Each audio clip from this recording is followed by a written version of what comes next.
Indeks harga saham gabungan anjlok hingga lebih dari 6% dalam perdagangan sesi pertama pada Selasa 18 Maret 2025. Pengamat menilai dinamika ekonomi dan politik nasional belakangan memberatkan pasar saham.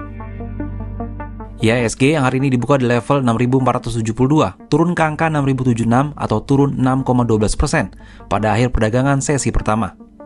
Sebelum akhirnya ditutup di level 6.223,39 atau turun 3,84% di akhir sesi perdagangan. Bahkan, Bursa Efek Indonesia melakukan pembekuan perdagangan saham atau trading halt pada pukul 11.19 waktu Jakarta Automated Trading System setelah IHSG turun 5%. Penurunan ini tidak sejalan dengan kinerja beberapa pasar saham harian di bursa luar negeri. Bursa Jepang Nikkei misalnya tumbuh positif 1,4%. Bursa Hong Kong Hang Seng menghijau 1,8%. Sementara bursa Cina Shanghai naik 0,1%. Terkait penurunan ini, Associate Director Pilar Mas Investindo Sekuritas, Maximilianus Nicodemus, dalam keterangannya kepada media menitik beratkan sentimen negatif pasar pada dinamika ekonomi di dalam negeri.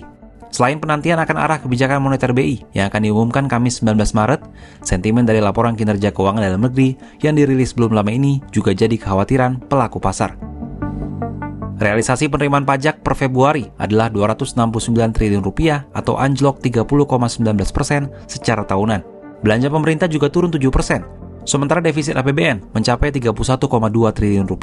Alhasil, utang pun naik 44,77% pada Januari 2025. Ekonom Universitas Paramadina, Wijayanto Samirin, melalui keterangan tertulis juga menyebut koreksi IHSG kali ini akibat hasil APBN Februari 2025 yang buruk. Pun demikian dengan proyeksi fiskal sepanjang 2025. Tak hanya itu, situasi politik dalam negeri yang tidak kondusif juga jadi sorotan investor.